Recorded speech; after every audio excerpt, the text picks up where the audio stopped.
teman-teman iya yang sedang menyaksikan kegiatan sore ini. Yang untuk yang pertanyaan yang sudah masuk tapi belum terjawab, insya Allah nanti terjawab di sini ya. Terjawab di sini. Apa yang akan saya sampaikan ini nggak banyak-banyak ya, cuman 10-12 slide aja. Lebih banyak kepada pengalaman praktis saya sebagai anggota Komite Kepatuhan ya, Compliance Committee di salah satu perusahaan publik ya, tahun 2013 sampai 2016 ya. Sebelum saya mengakhiri karir di perusahaan tersebut, saya adalah anggota Komisi Kepatuhan ya. Yang salah satunya adalah mentengin WBS ini ya. Itu gitu ya. Istilahnya seperti itu.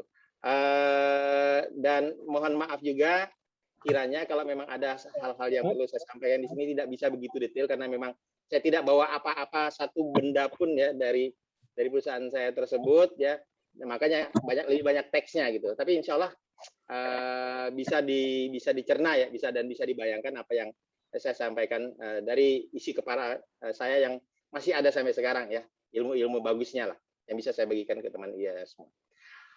Oke, dan mohon maaf juga kiranya kalau memang ada koreksi ya terkait WBS External Services, kalau ada yang tidak tepat seperti itu, karena zaman saya dulu kan tidak ada ISO 37002 ya. ISO 3701 pun baru terbit, langsung saya udah berada di luar organisasi gitu. Jadi kalau ada koreksi atau ada masukan, silakan aja nanti disampaikan. Mungkin apa yang saya sampaikan tidak tepat lah gitu. Oke, bahasa milenialnya itu cemil gitu. Correct me if I'm wrong. Gitu. Oke, baik. Nah, kita lihat faktanya dulu ya. Ini contoh aja ya. Saya itu surprise sih sebenarnya gitu ya. Saya surprise.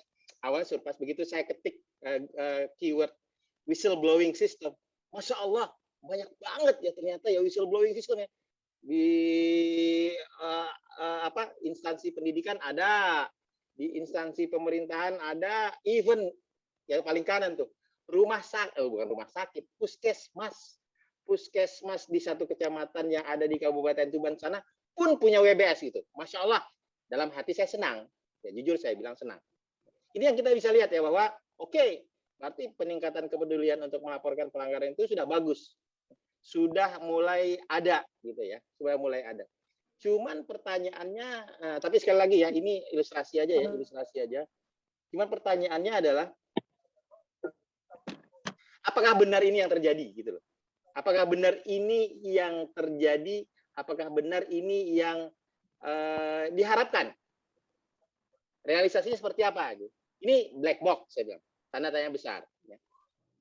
Ya, jadi dari apa yang kita lihat, coba kita melihat aktornya. Nih aktornya. Kontradiktif memang ya, di dalam benaknya si pelapor itu pertanyaan-pertanyaan seperti ini gitu loh. Ya. Apakah kalau saya ya anggap aja ya, tadi udah baca iklan tuh kan, Anda kalau melakukan pelanggaran hubungi nomor ini. Anda kalau melakukan pelanggaran akses website ini. Anda kalau melaporkan pelanggaran hubungi nomor WA ini dan sebagainya. Oke, gitu kan. Tapi kalau ada orang yang punya sesuatu yang akan dilaporkan, coba kita berdiri di atas sepatunya mereka. Dan inilah pertanyaannya. Apakah laporan saya akan ditindaklanjuti? Apakah saya tidak akan dikucilkan setelah membuat laporan ini? Apakah saya tidak akan mendapatkan pembalasan atau bahasa kerennya dulu itu retaliation? Bahasa kerennya itu retaliation, balasan, balas dendam. Apakah laporan saya ini akan diterima oleh pihak yang tepat? Kan nggak tahu. Itu siapa nomornya? Nomornya nomor ini doang gitu. Disebutkan nomornya. Hubungi compliance hotline nomor sekian. Nomornya siapa gitu kan? Kalau ternyata nomornya atasan saya gimana? Padahal saya mau melaporkan atasan saya gitu. Nah itu tuh yang kayak gitu tuh. Ya. Kemudian apakah setelah saya lapor, perasaan saya jadi lega gitu. Plong, istilahnya plong. Atau malah jadi was-was. Aduh, gimana ya? Habis ini apa yang akan terjadi dengan saya gitu ya? Dan apakah laporan saya ini akan berdampak efektif sesuai dengan harapan saya?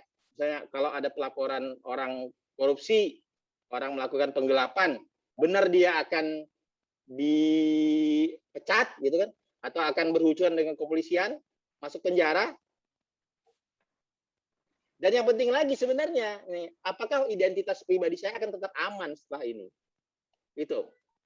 Jadi pertanyaan-pertanyaan seperti ini ya, saya coba menggambarkan kalau waktu saya juga dulu pernah sebagai pelapor ya. Inilah gitu yang ada di dalam pikiran saya gitu loh. Dan inilah kenyataannya yang ada. Beberapa kenyataannya yang ada ya. Ada yang lapor jadi kena pecat gitu kan. Ada yang lapor kena mutasi gitu. Ada yang dibungkam dengan berbagai cara dan sebagainya. Ya meskipun saya bilang ada yang berarti ini tidak selalu seperti ini memang. Tidak selalu seperti ini gitu loh. Tapi balik lagi sekarang pertanyaannya, side effect yang saya tampilkan di sini itu mungkin saja terjadi. Karena secara pemberitaan media ada gitu loh. Yang terkenal itu mungkin juga pernah ya dulu ada Pak Susno Juwaji kan juga itu kan salah satu whistleblower yang cukup menjadi berita ya di media beberapa tahun yang lalu. Nah itu juga sampai beliau dinonaktifkan, dimutasi dan sebagainya ya itu salah satu side effect. Terlepas dari apakah itu juga yang jadi pertanyaan, apakah itu karena dia dibilang membuat fitnah itu kan seperti yang tadi Pak Yono sampaikan itu side effect itu. Apakah memang itu benar apa yang dilaporkan? Nah, itu kan masih tanda tanya juga sampai sekarang gitu. Nah, jadi teman-teman semua yang mengikuti kegiatan ini sore hari ini, tujuan 37002 itu adalah seperti ini sebenarnya. Bagaimana apa yang kita laporkan itu benar apa adanya gitu. Dan valid ya, melalui proses triase sehingga layak untuk ditindaklanjuti atau di follow up. Itu. Itulah. Nah, sebelum saya lebih lanjut, saya mau kasih bonus dulu nih ya.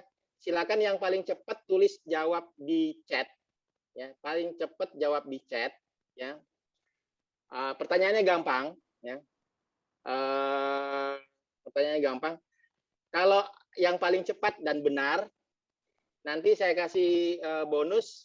Kalau yang pendaftarannya sudah bayar, biaya pembayaran pendaftaran investasinya saya akan kembalikan. Satu orang aja yang paling cepat kan. Oke. Tapi kalau yang menjawab benar itu belum melakukan investasi, ya belum melakukan investasi untuk mendapatkan materi dan juga mendapatkan sertifikat, nanti saya bayarin. Nah itu aja. Siap ya? Siap ya? Oke, siap? Oke. Pertanyaannya gampang. Ini ya ice breaking aja sebenarnya. Siapa atau apa nama julukannya ya atau nama tenarnya ya? Siapa atau nama tenarnya siapa? Whistleblower paling ngetop sedunia. Ya, whistleblower paling ngetop sedunia. Yang jawabnya benar nanti saya lihat di akhir ya. Oke. Ya nanti kuncinya saya berikan ke Wita. Nanti Wita akan lihat siapa yang paling cepat dan paling benar. Ditulis di chat ya, jangan diomongin ya. Ya nanti hadiahnya adalah kalau yang sudah bayar investasi berarti biaya investasinya akan saya kembalikan. Kalau yang belum berarti saya akan bayarin biaya investasinya. Oke, deal ya. Oke, dah kita lanjut. Nah, ini beberapa implementation tips gitu. Karena terus terang kalau ada kejadian seperti itu tadi ya, ada yang dimutasi, ada yang dipecat, berarti proses whistleblower gagal. Proses whistleblowing atau proses pelaporan pelanggaran itu gagal. Tidak tercapai tujuannya. Karena tip itu tadi kan, ya, trust, ya, impartiality sama protection. Nah, yang terakhir ini protectionnya udah gagal. Ya, sesuai dengan apa yang tadi saya sampaikan di benak si pelapor tadi itu kan. Nah, jika memang kenyataannya seperti itu, bagaimana sekarang kita bisa mencegahnya supaya tidak terjadi gitu? Atau sebenarnya yang paling dekat aja lah ya. Coba ya, saya nggak butuh jawaban, tapi jawab aja di hati masing-masing, di benak masing-masing. Semua, saya yakin semua yang mengikuti acara ini 120 orang sampai hari saat ini ya, sampai jam ini, nggak hanya sekedar datang absen menghadapkan sertifikat, padahal kita nggak akan bagi sertifikat gratis kan gitu kan. Yang ingin dapat ilmu atau belajar mengenai whistleblowing yang efektif itu pasti pernah mengalami kotak kosong. Empty box atau kotak kosong. Kalau kita pilkada atau lagi pilkada lah ya, kalau kita lawan kotak kosong, mungkin kita menang kan gitu kan. Tapi kalau bicara tentang WBS, kotak kita kosong, apakah kita menang gitu loh? Apakah berarti program compliance kita itu sukses? Itu aja pertanyaannya gitu loh. Besok misalnya. Oke, sorry. Oke, ya. Itu pertanyaannya. Apakah kalau kotak kita kosong, apakah kita menang? Gitu loh. Mungkin saja menangnya kita itu menang tipu-tipu. Atau bahasa saya itu, oke, saya nggak akan pakai analogi yang jorok lah ya. Pakai analogi yang bagus aja lah. Kok ada bau durennya, tapi durennya mana gitu loh. Ya. Kok ada bau duren, tapi durennya nih mana? Kok nggak kelihatan kan gitu. Itu analogi kotak kosong. Artinya apa? Ada indikasi pelanggaran, ada indikasi penggelapan, ada indikasi korupsi, ada indikasi penyuapan dan sebagainya. Tapi kita nggak bisa buktikan karena nggak ada di laporan. Pertanyaannya adalah, apakah kalau seperti itu kita menang gitu loh. Sebagai compliance officer, apakah kita menang? Nah itu menang tipu-tipu, menang semu, kita masih kalah. Nah, sekarang bagaimana sekarang sebagai compliance officer, sebagai seorang compliance officer, kita bisa menang. Paling tidak kita sudah bisa micil kemenangan kita. Kita harus bisa lihat apa yang salah di dalam atau apa yang menjadi kekurangan di dalam whistleblowing management system kita. Apa yang salah di dalam WBS kita yang masih kurang diperbaiki. ISO 37002 sudah memberikan jawabannya tadi. Secara detail tadi sudah disampaikan oleh Pak Yuwono. Nah, saya sekarang lebih pada merangkum ya. Lebih pada merangkum pelajaran-pelajaran penting. Dari 37002 itu secara praktis. Ya, secara praktis. Oke. Bagian tips yang pertama. Kita harus bisa jelas dulu lingkup atau scope dari apa saja yang akan dilaporkan itu di dalam aplikasi kita. Itu harus jelas dulu. Kalau di bahasa 37002 itu tadi itu namanya konteks. Ya, konteks ya. Baik dari segi jenis pelaporannya apa sampai ke wilayah kerjanya, lokasi kerjanya gimana gitu. Nah, kasusnya adalah apakah tadi yang puskesmas jenuh tadi di Kabupaten Tuban itu dia melaporkan hanya untuk puskesmas dia saja atau juga puskesmas seluruh Indonesia, kan harus jelas ya, jelas gitu. Ya, itu scope namanya, itu lingkup ya, itu dan masuk itu konteks. Nah, sama gitu loh dengan ada yang tempat kita. Kalau kita perusahaannya itu perusahaan manufacturing ya, saya ambil contoh ini manufacturing karena memang paling kompleks di manufacturing dulu. Ya. Ada potensi fraud, ada potensi misconduct atau pelanggaran. Pelanggaran terhadap apa? Yang harus jelas dulu. Pelanggaran terhadap peraturan perusahaan kah, gitu kan? Peraturan terhadap company policy kah? Itu jelas dulu, gitu loh. Ya. Atau misconduct yang lain, ya. Misalnya misconduct apa? Pencurian. Nah, pencurian itu delik pidana ya. Itu udah ada law-nya seperti itu. Ada peraturan-peraturan yang lain ya, misalnya. Ya. Peraturan ketenagakerjaan, apalagi sekarang zamannya Omnibus Law ya. Wah, lumayan signifikan juga tuh ya. Perubahannya yang terkait dengan ketenagakerjaan. Pertanyaannya adalah apakah orang HR kita kalau tidak melakukan atau menerapkan Omnibus Law, kita berhak untuk masukin ke dalam WBS nggak? Nah, itu loh. Ya, itu loh. Atau kita hanya fokus ke penggelapan, pencurian, korupsi, suap saja gitu. Nah, itu harus jelas. Ya, itu harus jelas. Kalau di perusahaan saya sebelumnya, compliance itu anything with rules. Anything with rules. Selama ada rules-nya, itu compliance. Jadi kalau misalnya pun ya, sampai ada seseorang yang meloloskan produk dengan kualitas yang jelek, in compliance, bisa dilaporkan. Gitu. Atau ada seseorang yang membiarkan anak buahnya bekerja tanpa APD, in compliance, bisa dilaporkan di WBS. Nah, sekarang pertanyaannya balik lagi ke kita, sudah jelas atau tidak? Gitu loh. Itu harus jelas di aturan-aturan dan prosedur-prosedurnya. quality, health and safety, buang limbah sembarangan, jebret, di got.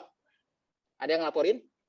Oh, itu laporannya cuma ke bagian EHS saja atau bagian SHS saja, bukan ke compliance. Kita nggak ngurusin yang kayak gitu ya sudah, gitu kan?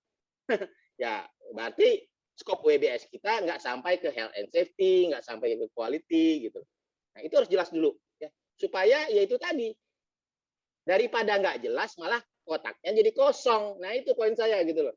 Mending jelas dulu di awal skopnya gimana ya. Itu tips yang pertama. Ya silakan nanti kalau misalnya ada diskusi. Ya. Oke. Tips yang kedua, kalau memang kita udah jelas skopnya, kita harus bisa pilih channel-channel. Ini juga akan masuk ke prosedur pelaporan pelanggaran kita. Channelnya harus pas. Dan maaf ya teman-teman IEA yang hadir menyaksikan acara ini, tolong jangan hanya bicara tentang internal atau eksternal. Kalau internal dan eksternal itu bicaranya itu terkait dengan proses non tatap muka. Non tatap muka. Padahal ya, namanya pelaporan pelanggaran itu bisa langsung loh. Siapa bilang nggak boleh? Boleh. Nah, jadi tergantung di prosedurnya. Jadi namanya pelaporan pelanggaran itu bukan berarti nggak boleh tatap muka, boleh tatap muka. Si pelapor boleh langsung dengan atasannya ketemu. Pak, teman kerja saya itu kayak gini-gini loh. Itu WBS? Iya WBS. Atau kalau misalnya saya melaporkan tentang atasan saya laporan dengan atasan dari atasan saya. Gitu loh. Kalau di istilahnya itu manager once remove ya, MOR. Atasan dari atasan saya, Bu Direktur, ini GM saya gini. Itu WBS. Atau dengan HR atau departemen terkait ya, HR, finance, atau langsung ketemu ngomong janjian ya dengan compliance representatif ya, dengan departemen kepatuhan misalnya. Itu WBS. Asalkan setelah proses pelaporan secara verbal tersebut ya, kalaupun misalnya disarankan kita yang menuliskan, oke, lega, fine, saya udah dapat petunjuk. Enaknya adalah kalau kita ketemu langsung, kita bisa dapat arahan loh. Ya, kita bisa dapat arahan gitu. Oh, kamu begini. Bahkan mungkin ada proses validasi. Enaknya itu langsung ada proses triase itu sudah mulai berjalan kalau kita langsung. Ya, ada proses klarifikasi dan sebagainya. Ya, jadi kamu, oke, saya sarankan itu udah valid. Ya, silakan. Siapa yang mau nulis? Kamu atau saya, kan gitu kan istilahnya kan, si pelapor sendiri atau atasan yang dilapori, ya boleh, itu kesepakatan aja. Baru proses pelaporan itu berlangsung gitu. Karena terus terang ya, kalau cuman ngomong doang, maaf, itu namanya bukan whistleblowing proses ya. Harus ada proses tertulis ya, paling tidak rekaman lah istilahnya seperti itu. Boleh tertulis secara surat ya, atau secara email, ya, secara laporan boleh, atau rekaman suara juga boleh ya. Selama dia mungkin bisa nerima file MP4 misalnya atau MP3 ya, MP3 lah ya, kalau MP4 itu kan video ya, MP3 boleh ya. Itu nanti dianggap sebagai barang bukti ya, dianggap sebagai laporan pertama ya, atau inisial seperti itu. Justru ya, ini terkait dengan tadi Pak Yuwono sempat menyampaikan maturity of compliance ya, atau compliance maturity. Kalau satu perusahaan itu sudah maturity levelnya itu tinggi terhadap kepatuhan, orang itu nggak akan takut melakukan pelaporan langsung. Justru pelaporan langsung ini sangat apa ya istilahnya, sangat di-enforce gitu, sangat didukung gitu loh. Karena enak gitu loh, yang dilapori langsung bisa klarifikasi, langsung bisa validasi, langsung bisa cross check, bahkan ada beberapa detail yang mungkin perlu dilengkapi dan sebagainya, tinggal nanti tuliskan di aplikasi, tuliskan di form pelaporannya. Itu. Jadi kalau mau lihat apakah suatu organisasi itu maturity levelnya, compliance-nya, maturity level dalam hal compliance-nya tinggi atau tidak, lihat laporan langsung. Oke. Nah, baru ya kalau kita bicara laporan langsung itu tidak atau belum tinggi tingkat maturity-nya, baru kita mengarah ke opsi internal atau eksternal. Silakan. Jadi kalau misalnya teman-teman itu melihat bahwa oh maturity level untuk compliance saya masih rendah.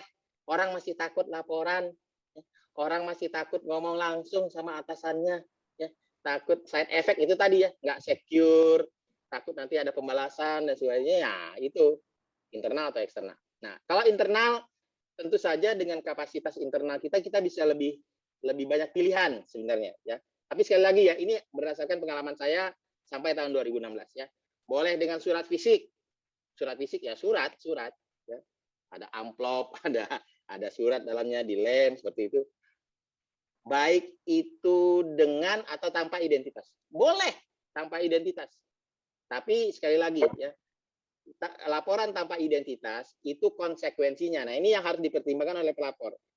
Tidak ada jaminan bahwa laporan dengan tanpa identitas itu akan bisa di follow up, karena mungkin ada beberapa info di situ yang harus diklarifikasi lebih lanjut. Gimana kan caranya kita mengkonfirmasi balik lawan nggak ada informasi siapa yang nulis namanya, nomor handphonenya, atau alamatnya, atau nomor surat emailnya, ya.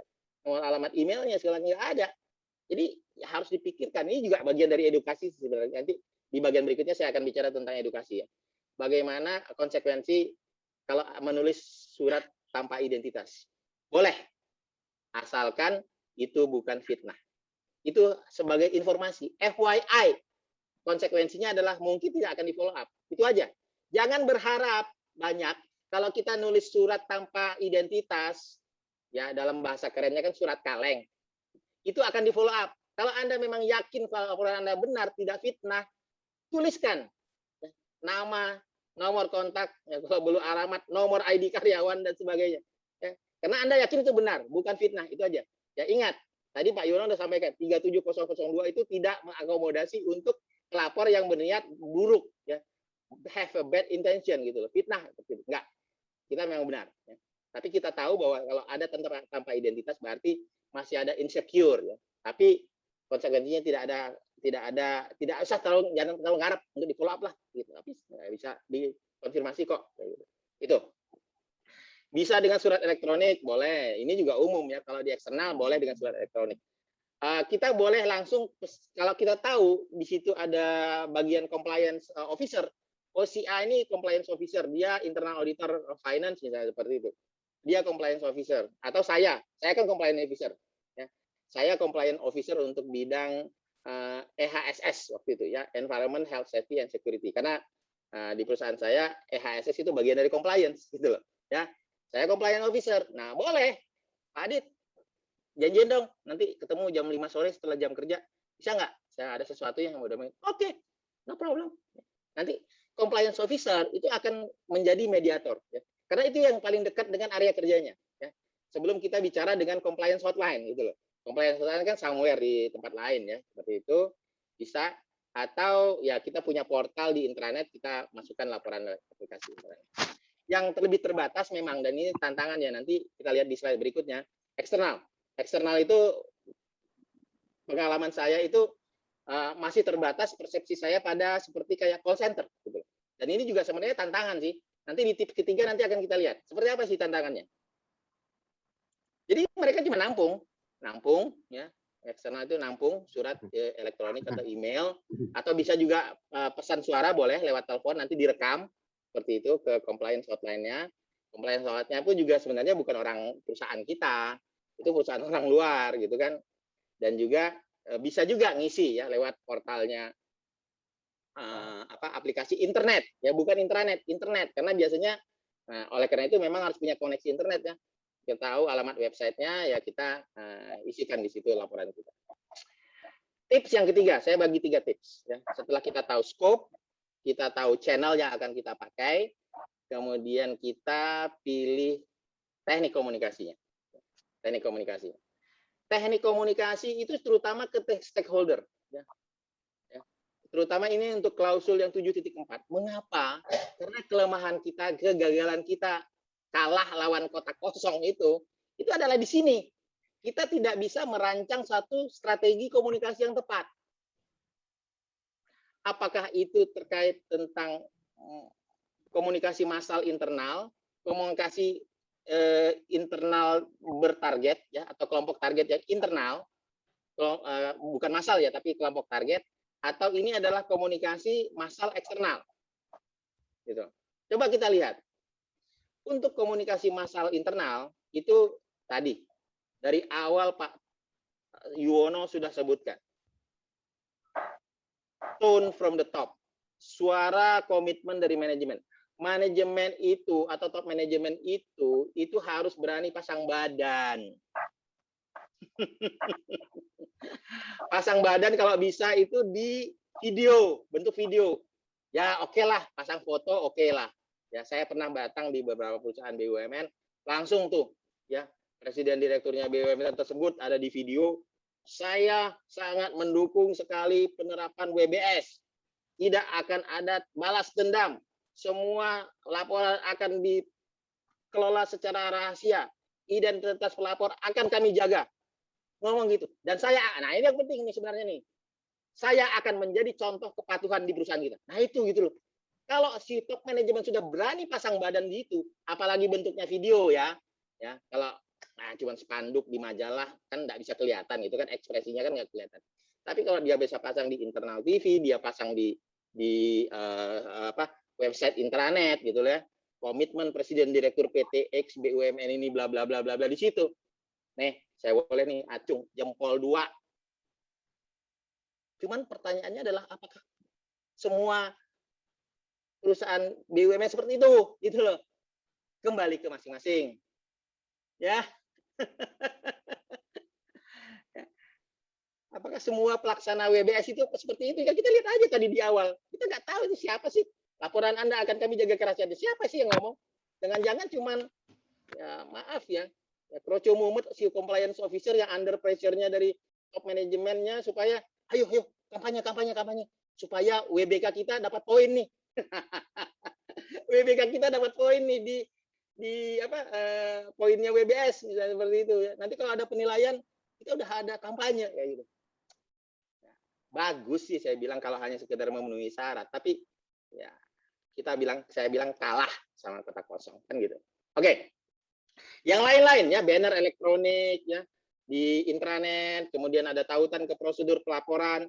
Anda punya sesuatu untuk dilaporkan, ya seperti itu ya. Anda mengetahui adanya potensi pelanggaran. Kita bilang potensi pelanggaran, klik prosedur ini. Ada di intranetnya, seperti itu. Ya. Majalah, buletin, ya dulu zamannya hard copy kita pakai majalah, sekarang rata-rata majalahnya sudah elektronik. Kemudian di meja kita bikin semacam signage ya di situ kecil segitiga di meja. Jika Anda mengetahui ada pelanggaran, laporkan ke hotline. Toilet chat, kita toilet juga. Datang lihat toilet, oke. Whistleblowing system untuk pelaporan jenis ini hubungi nomor sekian. Ada QR code-nya. Sambil nongkrong di toilet, scan QR code-nya kayak gitu. Kan gitu, asik banget gitu. Nomor WA, SMS blast sudah lazim. Dan yang terakhir adalah ya mungkin ada beberapa token seperti gantungan kunci, mousepad. Pada mousepad selalu kita punya mousepad kan. Mousepadnya kita ada nomor hotline compliance, why not gitu loh.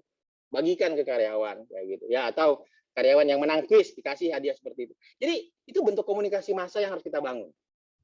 Kalau udah masif seperti itu ya, dan saya pernah mengalami ini ya. Dan kalau ada yang masih seperti itu, memang ini program yang istilahnya nggak setengah hati gitu loh, nggak setengah hati gitu kan.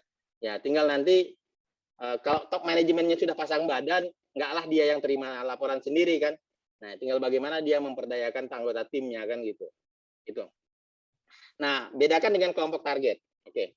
Kelompok target ini pasti fokus ya, fokus grup ya, bahasanya fokus grup atau targeted group itu pelatihan yang tadi ya, terutama untuk posisi-posisi yang berpotensi untuk melakukan penyimpangan.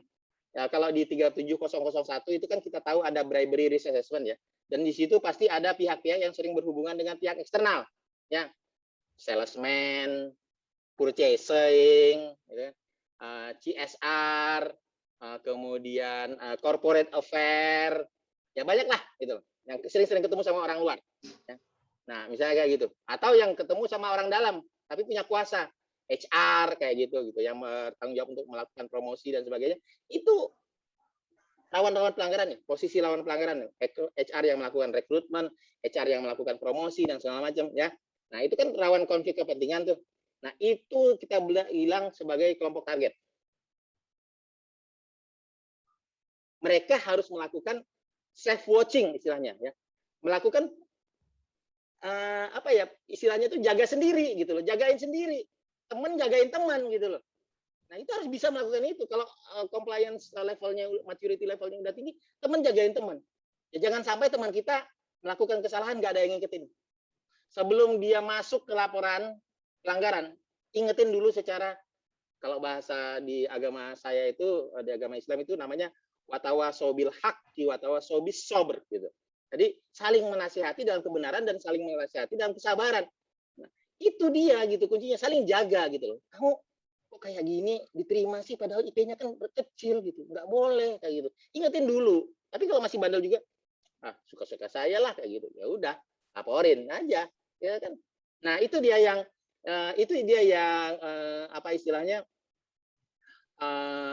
kita didik kelompok target ini baik dari teknis secara langsung ya, secara langsung kan beda gitu.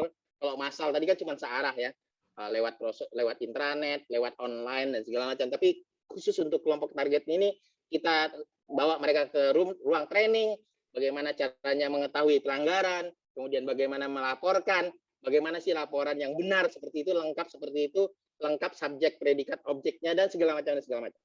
Ya, itu. Bahkan kalau perlu memang kalau ada di daerah kita harus roadshow ya untuk edukasi. Terus di situ ada tanya jawab ya, Q&A. Kalau bahasa saya dulu namanya kelom pencapir ya. Ingat dulu ada namanya kelom pencapir. Yaitu kita datang, compliance committee datang ke sana ya 2 jam, ketemu di satu area sales ya, di kantor area sales itu.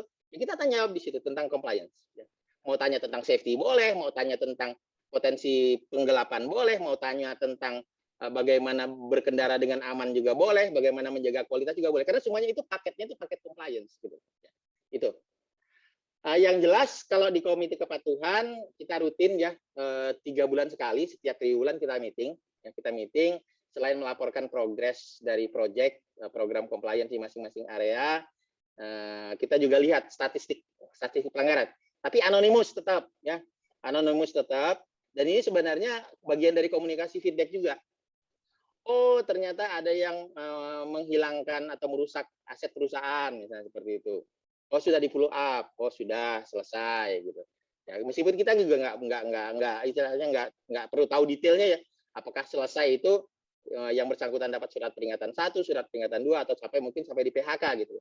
Ya, itu bukan menjadi concern kita, tapi yang kita tahu bahwa oh ini udah diprogres. Oh, ini sedang dalam tahap penyidikan. Oh, ini penyidikan dihentikan karena tidak cukup bukti. Itu aja udah cukup gitu loh. Tentang fraud misalnya, ada berapa kasus yang masuk ya di WBS kita, kemudian berapa yang sudah di follow up selesai, berapa yang masih berlangsung in progress, berapa yang penyidikan dihentikan.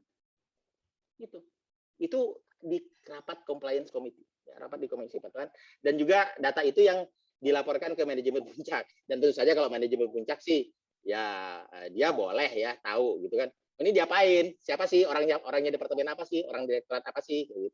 Itu haknya dia ya. Tapi terus terang itu langsung dari apa ya istilahnya ya, owner dari komite kepatuhan, yaitu compliance head ya, itu bagaimana kita bekerja dengan kelompok target. Nah, yang mungkin harus menjadi pertimbangan kita itu adalah mana duluan nih gitu, internal dulu atau eksternal dulu. Nah sayangnya yang saya lihat, maaf koreksi saya kalau salah ya, saya hanya pengamat dari luar aja, di Indonesia ini yang dikejar itu justru eksternal dulu gitu. Salah, cepat-cepat insaf loh. Karena masalah itu nggak begitu banyak sebenarnya terjadi dari luar gitu. Ya, atau dampaknya masih akan bisa diminimalkan sebenarnya kalau di dalamnya sudah kuat. Maka kalau boleh saya berbagi tips, internal dulu yang diperkuat. Ya, ibaratnya tadi ya, volumenya mau internal dulu atau eksternal dulu gitu. Baru kalau udah siap ya, paling nggak udah sampai di level 50-50, istilahnya kotak kita sudah nggak kosong lagi untuk pengaduan atau laporan internal, baru kita berpikir untuk menerima laporan eksternal. Seharusnya saya bilang, seharusnya. Tapi di Indonesia kan lain gitu. Oh, bikin dulu link di website, pasang dulu di Instagram, pasang dulu di Facebook segala macam. Eksternal dulu expose, karena ngejar poin di WBK. Ya ini untuk koreksi ya, ngejar poin di WBK. Internalnya malah nggak tahu apa-apa. Ya, nah itu dulu. Padahal menurut saya ya bijaksananya internal dulu diberesin, kotak pengaduan internalnya dulu yang ada isinya. Ya baru kita bisa bilang bahwa kita siap untuk menerima pengaduan eksternal, pengaduan dari masyarakat, pengaduan dari pelanggan kita ya, baik itu mau lewat website atau mau lewat kita melakukan meeting atau gathering dengan vendor misalnya atau dengan klien, ada annual client meeting ya, dulu waktu zaman non covid kan sering itu kita lakukan annual client meeting ya, datang ke satu ballroom di makan malam dan sebagainya ya. Ya terima kasih atas kerjasama vendor, terima kasih atas kerjasama tim penjualan dan sebagainya ya, channel-channel retail dan sebagainya. Nah di situ masuk. Mulai saat ini kami akan menerima pengaduan dari Bapak dan Ibu semua mitra bisnis kami melalui nomor ini. Tapi internalnya udah kuat dulu ya, internalnya sudah kuat dulu. Itu aja tip dari saya. Lihat dari channel komunikasi. Oke, beberapa hal lagi. Sorry, asik nih. Nah, ini kalau kita pertimbangkan tadi terkait dengan pertanyaan ya, mau first party atau third party. Sekali lagi, kalau yang bagian first party ini yang bisa saya sharingkan. Kalau yang third party, kalau ada koreksi silakan ya, nanti bisa di ini. Kalau internal itu yang jelas biaya operasionalnya bisa kita leverage. Kalau kita pakai bayar gaji karyawan kita kok di staff di situ, gitu kan ya. Atau kalau memang perlu kita bentuk tim khusus untuk tim compliance ya, compliance hotline atau apa ya, itu gaji ya, bagian dari gaji. Nah itu positifnya. Kemudian yang kedua, datanya tersimpan di dalam perusahaan, yang nggak keluar kemana-mana, gitu kan. Kemudian responsnya bisa cepat, bahkan kalau bisa minimum delay. Ya istilahnya nggak ada alasan, maaf kita lagi nunggu datanya datang, nggak bisa ya, karena kita terima sendiri. Ya, nanti kita bandingkan dengan yang third party ya. Tapi memang key suksesnya itu adalah perlu trust yang kuat. Jadi ini lebih banyak makanya kepada edukasi dan komunikasi kepada stakeholder internal. Bahwa sebagai orang dalam, kita tip itu tadi ya, trusted, imparsial, dan protect. Gitu. Ya, itu. Jangan sampai karena orang dalam malah terkesan kita mau ember gitu. Nah, itu nggak bisa. Gagal itu. Kemudian yang kedua, dalam tahap awal memang kelihatan kita masih mencari bentuk kadang-kadang, terutama untuk yang level compliance maturity-nya rendah ya. Level compliance maturity-nya rendah, kelihatan masih belajar, masih mencari bentuk sih, masih mencari bentuk. Ya. Kita ya nggak, kenapa kok kotaknya kosong gitu loh ya. Bahkan bisa bikin frustasi tuh. Kotak kosong ini apakah memang aman-aman saja gitu? Atau memang karena orang nggak tahu harus laporin apa gitu loh. Nah itu bikin frustasi juga kan gitu kan. Padahal KPI-nya orang compliance salah satunya adalah ya boleh dibilang ya bukan hanya kosong, tapi ada isi dan ada sesuatu yang dikerjakan di situ kan gitu. Kalau memang ada, jangan sampai top manajemen bilang ini ada bau duren nih, coba deh tangkap durennya yang mana. Nah kalau udah ngomong kayak gitu kan ya apa gitu kan yang bisa dilakukan kalau nggak ada laporan kan gitu loh. Nah, oleh karena itu memang tantangannya untuk yang internal first party ini ya, kalau memang kita punya sistem WBS yang kita kelola secara internal, itu tone from the top-nya harus mantap. Top manajemen, CEO, presiden, direktur harus berani pasang badan. Ya.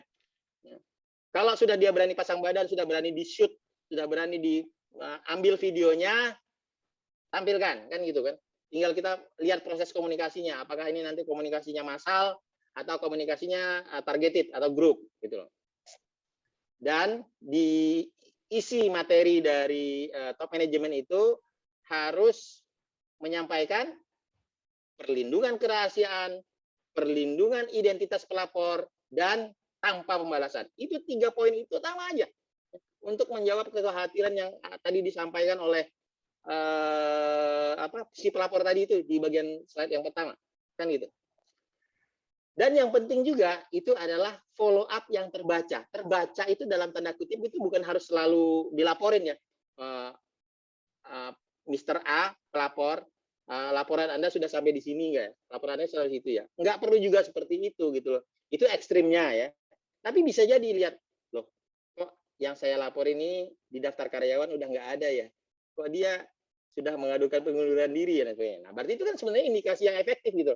Saya laporin ya, tanpa secara langsung kita tahu apa yang kejadian, tapi laporan saya udah efektif gitu loh. Ketimbang kok dilaporin kok nggak ada apa-apa ya, orangnya tuh masih enak melenggang bebas merdeka seperti itu gitu. Nah itu balik lagi trustnya jadi berkurang tuh nanti tuh ya. Trustnya jadi berkurang itu ya. Tapi kalau kelihatan yang bersangkutan udah kadang-kadang lapor naik ke lantai tertentu atau di kantor tertentu compliance officer masuk ke sana, oke. Ya, kita bisa bilang it works. Dia sekarang sistemnya jadi kerja. Nah itu trust, berarti laporan saya jalan.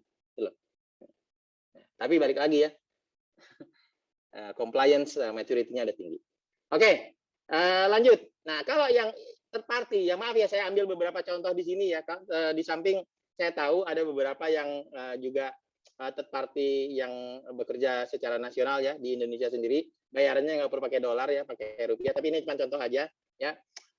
Ada memang terkesan bahwa kalau kita pakai jasa third party itu terkesan independen. Saya bilang terkesan independen, gitu loh. Ya, ya tapi balik lagi, mengapa terkesan independen? Karena internal sendiri belum mature. Itu aja poinnya. Belum ada trust di internal. Tapi kalau ada trust di internal, mengapa pakai third party? Karena ya kalau kita lihat ya, ya memang mereka ini nama-nama top ya. Ada reputasi, profesionalisme dan segala macam. Tetapi kita harus tahu bahwa ini bayarannya ekstra. Nggak mungkin kita bayar anggota bayar karyawan kita dengan gaji biasa, enggak, ini ekstra service gitu kan, mungkin pakai dolar juga kan gitu kan. Nah itu satu. Kemudian yang kedua, data kita tersimpan di luar gitu ya, data kita disimpan di luar. Satu hotline officer mungkin melayani 2-3 perusahaan gitu loh ya, datanya mungkin bercampur-campur ya. Oh ini kotaknya perusahaan A nih, datang lagi pengaduan, ini masuk B nih, oh ini masuk C nih, ini masuk A lagi nih gitu, kayak gitu loh. Nggak mungkin satu orang itu satu menangani satu perusahaan, enggak. Secara logika ya, balik lagi, tapi silakan nanti dikoreksi. Dan yang terakhir, menurut pengamatan saya juga ya, third party services ini lebih kepada penyedia laporan, bukan investigator atau follower up, bukan penindak lanjut gitu loh. Ya mungkin ada yang apa istilahnya menawarkan servis sebagai penindak lanjut ya, tapi nanti dia akan dilihat orang itu sebagai investigator eksternal. Tapi sekali lagi ya kalau memang si third party service ini sebagai penindak lanjut yang melakukan investigasi lanjutan dan sebagainya, berarti extra service tuh ya, extra service bayar lagi tuh kan, bukan hanya sekedar ngumpulin data doang. Dan itu ya pihak luar gitu, berarti data kita akan dikorek-korek dari orang luar. Nah itu downside-nya ya. Sekali lagi ini adalah observasi saya, silakan nanti kalau memang ada yang tidak tepat atau mungkin ada yang ingin menambahkan silakan. Dan apa akibatnya kalau ternyata dia pihak eksternal, bukan kita, orang kita langsung, ada delay. Karena tanyaan lagi, Pak investigator dari PTX misalnya gitu, kapan Pak datang ke sini untuk investigasi, inilah ada laporan, kayak gitu. Kayak gitu janjiannya kayak gitu. Enggak, Pak datang ya sekarang ya langsung. Nah kayak gitu kan enggak. Kalau internal cepat gitu kan, ya, bisa cepat lah, relatif lebih cepat daripada yang dari luar. Jadi masalah kualitas servis ya, bahasa pelayanan, kemudian apakah dia bisa berbahasa Indonesia, jam operasinya, apakah dia berbahasa Indonesia, oke, tapi jam operasinya ikut enggak 24 jam kayak gitu ya. Malam-malam ternyata hanya dilayani oleh mesin perekam misalnya seperti itu ya. Itu tantangan ya.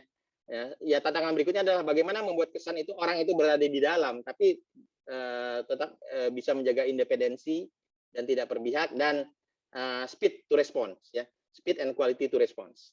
Nah itu yang harus kita tantang sama-sama ya. Ya coba tantang sama-sama bagaimana pada saat kita mengkualifikasi third party services. Oke. Ya. Ini bagaimana Halo Pak, boleh bertanya? Ya, sebentar.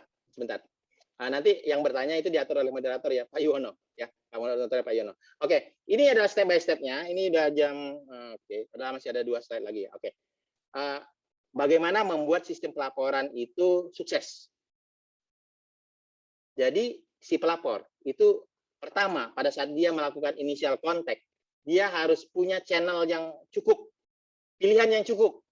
Mau pakai email atau mau pakai email surat kosong ya, tanpa identitas, mau pakai telepon, mau pakai form dan sebagainya, pilihannya harus banyak. Itu satu. Kemudian kalau memang dia sudah memasukkan feedback di situ dan dia menyediakan nomor kontaknya untuk dihubungi balik, berarti ada balasan. Terima kasih Anda sudah melaporkan potensi pelanggaran. Kita bilang potensi pelanggaran ya. Potensi pelanggaran. Kemudian laporan Anda akan sangat kami perhatikan dan identitas Anda, laporan ini itu akan kami jaga kerahasiaannya. Berikan kami waktu yang cukup segera untuk bisa menindaklanjuti laporan ini. Tuh, udah ada trust yang kedua nih. Setelah kita punya range of service, kita punya feedback, laporan kita sudah ditanggapin. Kemudian bagaimana proses ini menjadi suatu proses yang sederhana gitu, ya, tidak terlibat, tidak jelimet. Nah, disinilah itu biasanya potensi sudah mulai ada potensi dispute ya, ada potensi keterlambatan antara internal ya, first party dan second party. Siapa sih sebenarnya yang follow up gitu loh. Ya, kalau di first party itu cepat, ya, harusnya cepat karena kita nggak punya alasan. Oh si investigator lagi menangani klien yang lain misalnya seperti itu ya, dan sebagainya, lagi di luar kota dan sebagainya gitu loh. Karena orangnya orang kita sendiri gitu kan. Dan bagaimana investigatornya ini memang harus yang experience. Nah ini memang yang agak susah ya karena investigator itu berdasarkan pengalaman ya, dia harus bisa menunjukkan bahwa dia profesional. Jangan sampai dia melakukan investigasi tapi bolak-balik terus gitu kan, capek itu. Belum lagi nanti dilihat sama orang. Ini si Adit ini dalam sehari keluar masuk 3 kali ke kantor si compliance, ada apa dengan dia? Nah itu kayak gitu tuh. Orang Indonesia kan paling senang ya kayak gitu tuh. Ya dinding bertelinga, dinding berbicara ya kayak gitu ya. Jadi bagaimana suatu proses yang simpel ya tetap terjaga kerahasiaannya. Sering-sering saya bilang kalau saya pun misalnya harus dipanggil memberikan keterangan itu jam 7 malam setelah maghrib seperti itu, di mana orang-orang udah pulang semua, yang nggak ada yang menyaksikan, tapi selesai. Sampai 9 malam, jam 10 malam pun kita layani, tapi komplit semua dan nggak akan balik lagi. Kalaupun misalnya ada yang kurang 1-2 masih oke lah, kita pakai WA atau pakai BBM ya waktu itu ya, atau pakai SMS waktu itu. Ya, itu. Nah, kemudian prosesnya simpel, ditreat secara respect, ya kita tetap merasa aman, identitas saya terlindungi, ruang investigasinya juga tertutup semua, ya tidak kelihatan dari luar. Even ekspresi kita pada saat diinvestigasi juga tidak kelihatan dari orang dari luar ya. Ya itu ruang pemeriksaan ya, ruang pemeriksaan, dan kita tetap merasa aman, itu merasa lega. Kemudian kita dikasih follow up. Nah, biasanya follow up itu adalah kalau memang itu terkait dengan suatu fraud ya atau ini, seperti yang tadi saya sampaikan, mungkin kita mendapatkan update-nya secara tidak langsung. Tiba-tiba yang saya laporin itu sudah kemas-kemas, sudah kemas-kemas, mejanya tanda-tanda akan meninggalkan perusahaan, ya seperti itu. Itu kan seperti itu. Ya, atau sudah ngirim surat pamit perpisahan kayak gitu ya. Udah gitu. Ya berarti laporan saya efektif kayak gitu kan. Nah, atau kalau tidak kita bisa tanya lewat compliance officer ya. Kalaupun misalnya kita berhak bertanya langsung kan gitu kan. Apakah saya masih kurang atau apa ya. Tapi paling tidak jangan sering-sering juga gitu. Kesannya jangan sampai kita juga ambisius untuk meng-kick out orang tersebut, yang menendang orang tersebut keluar gitu, enggak. Tapi ada masa-masanya di mana kita bisa tahu lah bahwa laporan kita diprogres. Kemudian pada akhirnya kalau memang keputusannya itu keluar, nah ini yang penting. Setelah yang progres adalah kalau memang ternyata keputusannya sudah keluar, itu kita dikasih tahu laporan Anda ditolak karena tidak cukup bukti. Ya, laporan Anda diterima, sudah efektif berlaku. Ya, laporan Anda diterima dengan sanksi, misalnya sanksi surat peringatan. Jadi sudah diberikan surat peringatan dan sebagainya. Itu aja. Jadi kalau seperti itu kita, oh iya benar, berarti laporan saya di-follow up. Nah, di situ tercipta proses trust. Proses trust akan men-trigger bola saljunya bergulir terus. Ya. akhirnya sistem saling jaga itu tadi akan tercipta dengan sendirinya gitu. Karena mulai sekarang saya jaga-jaga deh, jangan sampai ya saya dilaporin kayak gitu. Itulah ya. Dan itu yang akan membentuk apa istilahnya compliance culture yang mature, ya, maturity-nya tinggi, meningkat. Nah, yang terakhir, slide terakhir. Aduh, sorry, 5 menit ya dari luar jadwal. Oke.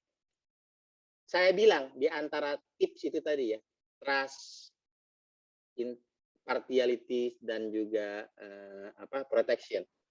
Yang utama dan paling utama di awal itu T yang pertama, which is itu trust.